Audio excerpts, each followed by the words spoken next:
Teman-teman, baca firman Tuhan wajib setiap hari. Amin.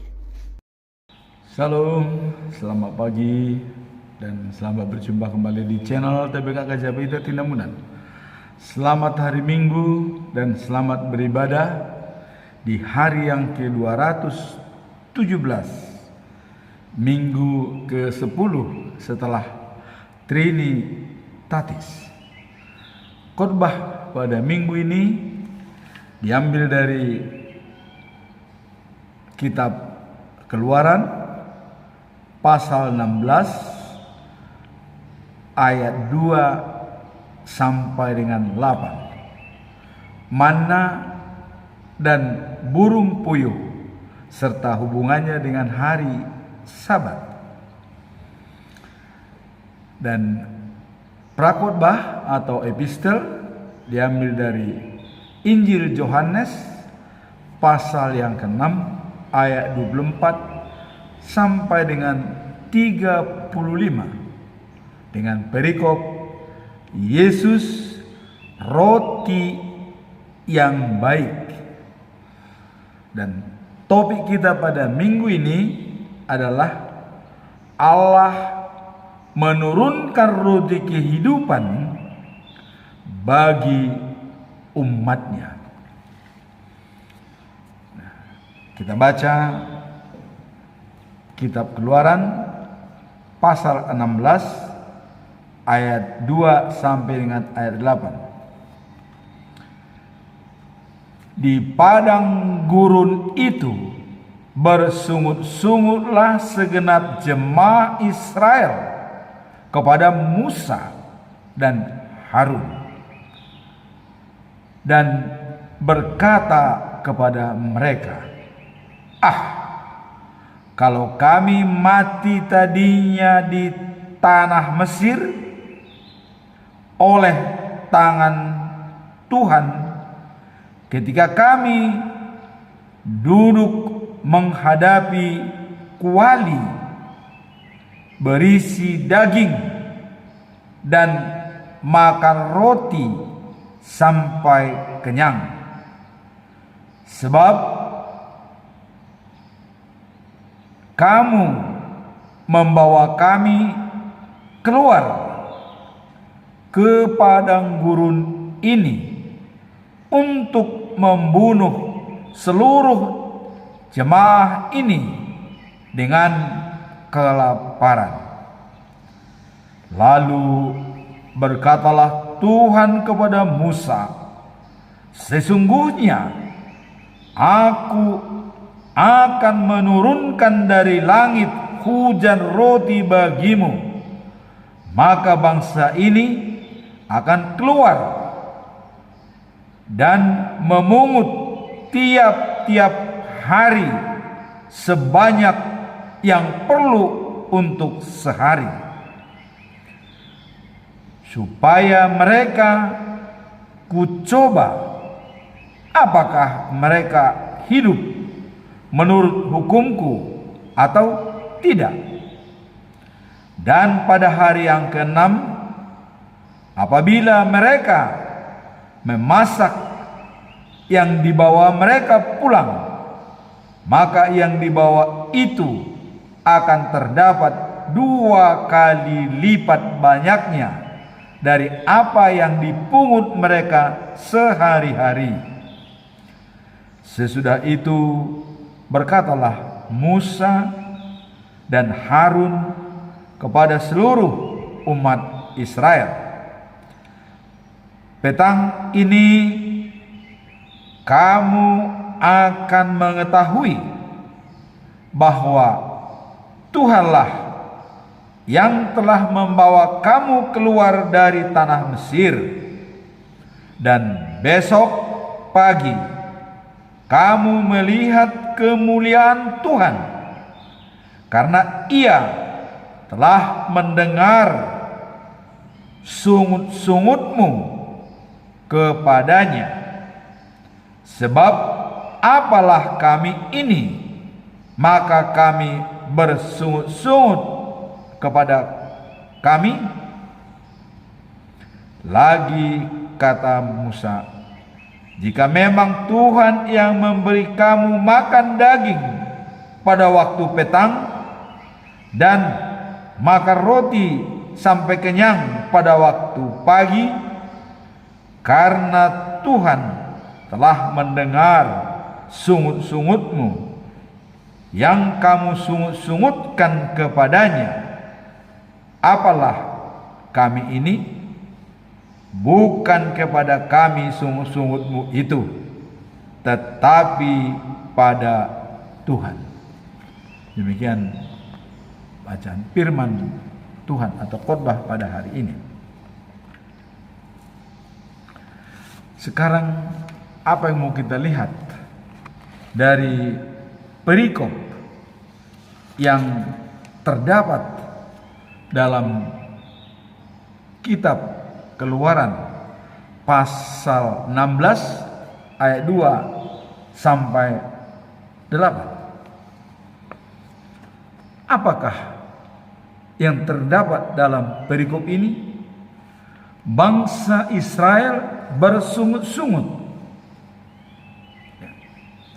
Apa sungut-sungut mereka? Mereka mengatakan lebih baik mati di Mesir dibunuh Tuhan daripada kami mati kelaparan di padang gurun ini.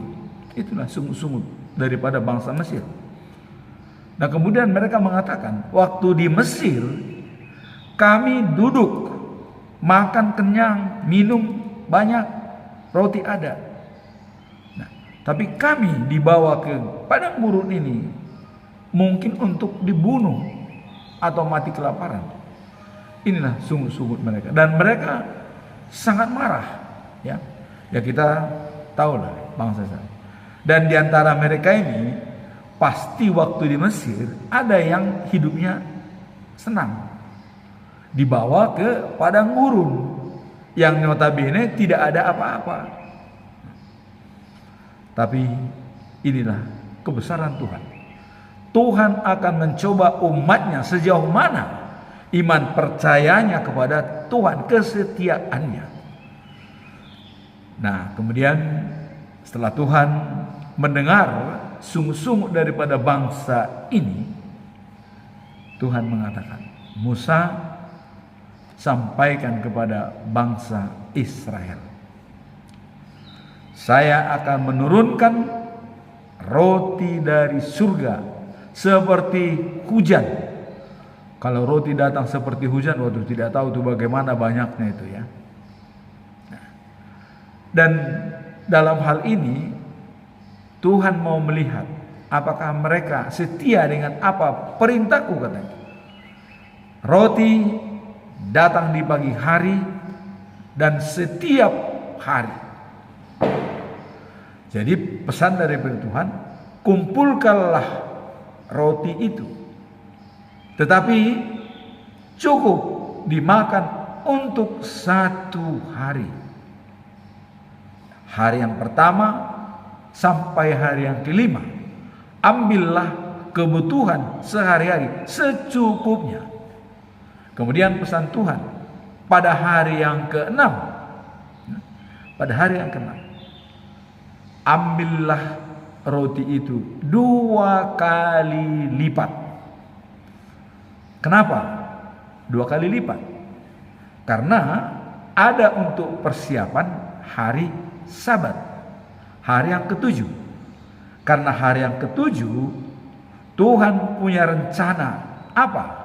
Hari yang ke-7 kita lihat dalam kitab Keluaran, ya, pasal 20 ayat 8. Tuhan berfirman dengan perintah yang ke-10 itu, yaitu hormati hari Sabat dan tidak boleh bekerja pada hari Sabat. Nah, ini Tuhan menggambarkan kenapa dikumpulkan pada waktu hari ke-6 2 kali lipat untuk persiapan hari Sabat besoknya.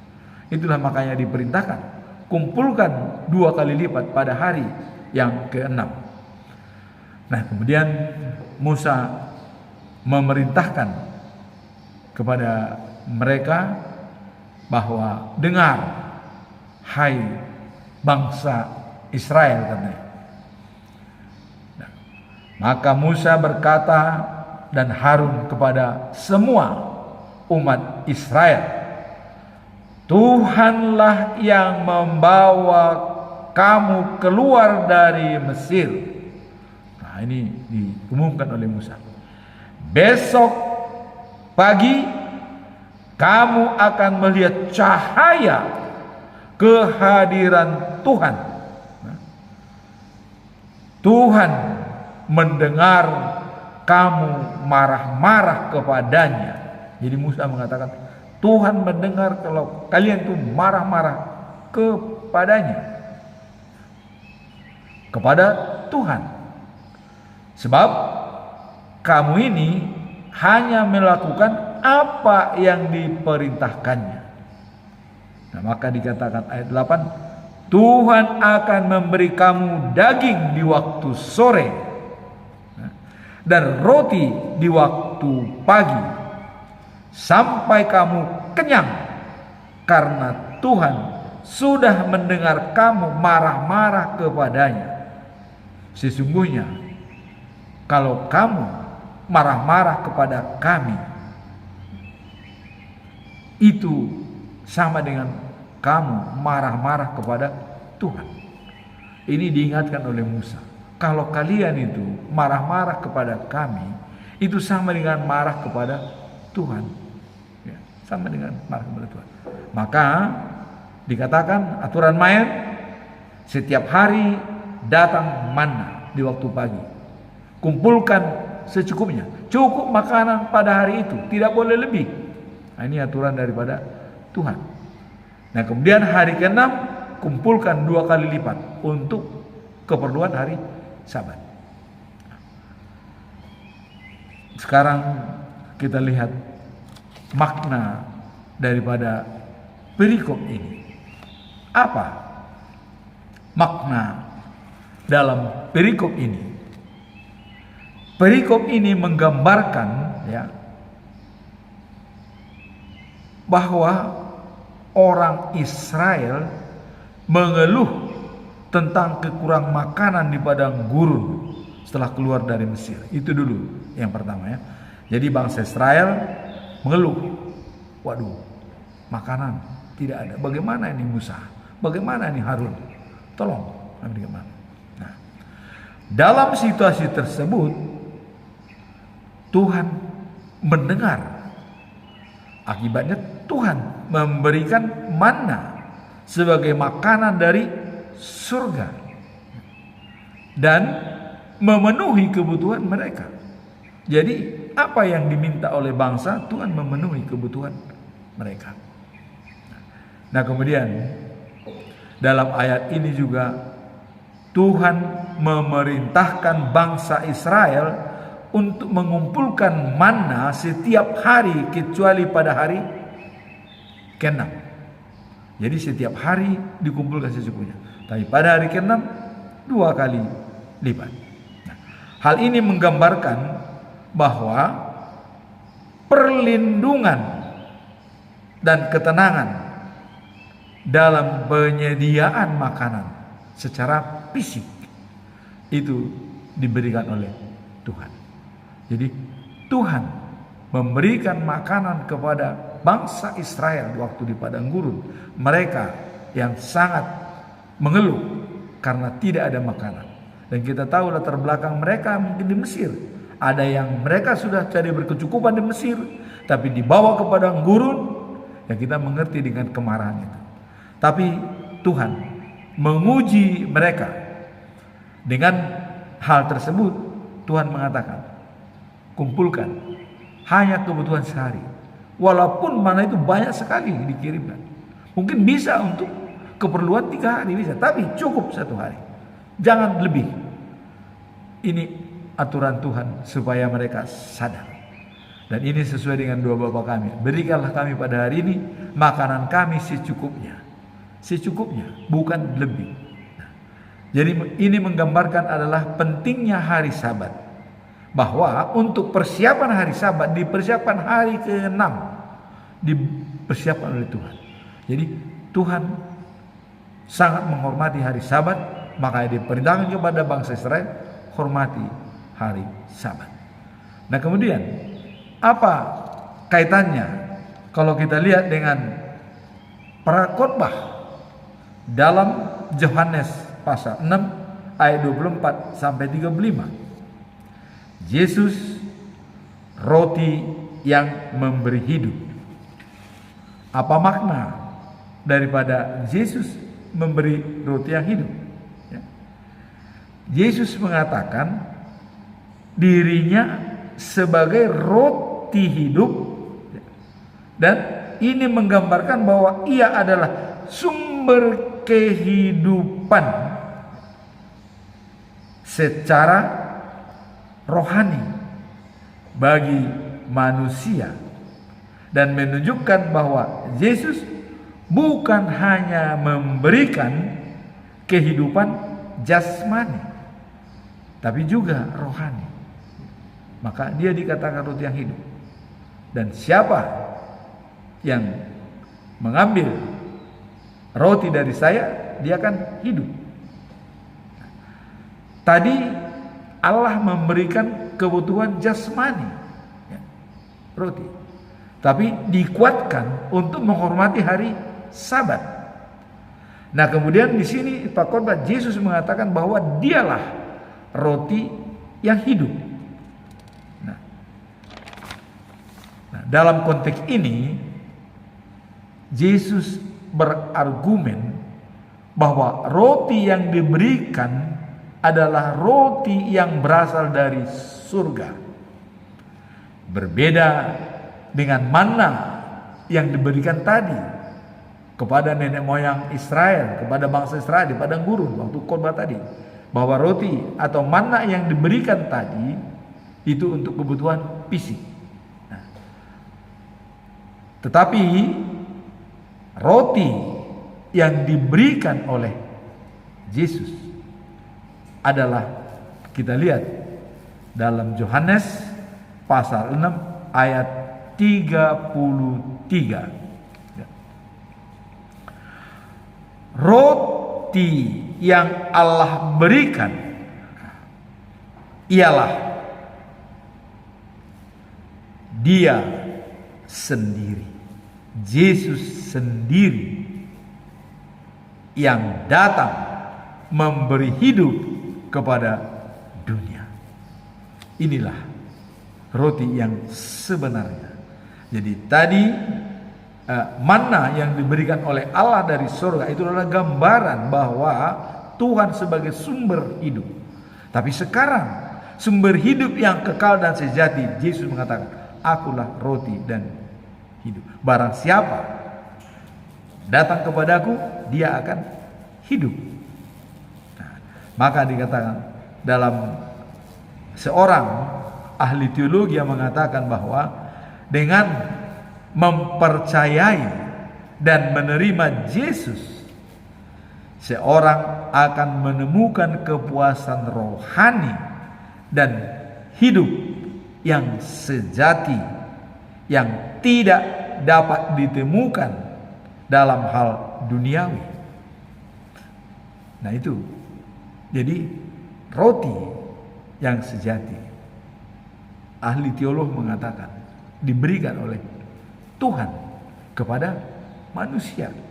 Nah, contoh yang bisa kita lihat akan menemukan kepuasan rohani dan hidup yang sejati yang tidak dapat ditemukan dalam hal duniawi. Waktu Petrus diberi kuasa oleh Yesus, waktu dia dan Yohanes pergi ke bait suci, tapi melalui pintu utama atau pintu gerbang, dia melihat seseorang yang lumpuh sejak lahir. Coba kita bayangkan, orang minta-minta tersebut akan minta sesuatu, tapi datanglah Petrus, hai, lihatlah, pandanglah kami. Datang anak tersebut, dilihat kepadanya dengan harapan mendapatkan belas kasihan. roti atau uang yang sebenarnya secara fisik. Apa kata Petrus? Saya tidak punya uang, tapi yang ada pada saya, apa dikatakan? Demi nama Tuhan Yesus yang hidup, berjalanlah. Pegang tangannya, berdiri, berjalan. Itulah roti yang hidup diberikan oleh Yesus kepada semua orang. Contoh Petrus telah menerima hidup. Jadi secara rohani Yesus memenuhi kebutuhan daripada semua orang. Dan secara fisik jasmani juga Allah juga tadi menurunkan manna dan juga burung puyuh kepada manusia. Waktu pagi dikirimkan manna, waktu petang dikirimkan daging atau burung. Jadi pemenuhan kebutuhan dari Tuhan Allah disempurnakan oleh Tuhan Yesus dalam prakhotbah hari ini. Maka kita lihat dalam Yohanes pasal 6 ayat 35. Iman kepadaku tidak pernah lapar, dan percaya kepadaku tidak akan pernah haus. Inilah pernyataan yang disampaikan oleh Yesus sebagai kesimpulan daripada khotbah hari ini. Apabila kita beriman kepada Tuhan, tidak akan pernah lapar. Tidak pernah kelaparan. Apabila kita percaya kepada Dia, tidak pernah haus. Ini menandakan tidak pernah lapar, tidak pernah haus. Itulah hidup yang kekal dan sejati. Di mana? The News of Jerusalem. Jerusalem yang baru. Itulah tujuan hidup kita selama kita hidup. Nah, tadi secara fisik Tuhan menjawab semua apa permintaan daripada bangsa Israel. Walaupun mereka marah, tapi Tuhan memberikan dengan baik. Cuman ada aturan. Cukup keperluanmu sendiri yang kau butuhkan. Jangan serakah. Itu menggambarkan supaya manusia hidup tidak serakah. Dan kenapa Tuhan membawa bangsa Israel yang kaya dan miskin di Mesir semua sama di padang gurun, tidak membeda-bedakan, untuk diuji ketahanan mental daripada bangsa Israel sebagai bangsa yang dipilih, dan itu tetap dipelihara sampai hari ini. Dan kita lihat dalam ayat yang kemarin bahwa Allah memesankan kepada Yeremia dan Yeskel supaya selalu mengingatkan bangsa Israel agar tetap beriman dan beribadah kepada Tuhan. Dan hari ini kita disempurnakan dengan pernyataan Yohanes 6 ayat yang ke-35. Iman kepadaku tidak akan pernah lapar, dan percaya kepadaku tidak akan pernah haus. Sekarang pertanyaan bagi kita, mau lapar atau mau haus? Kemarin mau mati apa mau hidup? Tapi Tuhan tidak menghendaki kematian orang yang berada dalam dosa, tapi ingin pertobatan untuk keluar dari kematian. Inilah firman Tuhan pada hari ini. Jadi kita percaya kepada Yesus tidak akan haus, dan beriman kepada Yesus tidak akan lapar. Dengan iman percaya kita, maka kita tetap dipelihara oleh Tuhan sampai kapanpun, sampai hari penghakiman datang. Amin. Tuhan memberkati kita. Nah, sebagai doa kita, Tuhan yang penuh kasih, semoga saya dapat selalu mengandalkannya sebagai sumber kehidupan dan kehidupan rohani. Amin. Tuhan memberkati.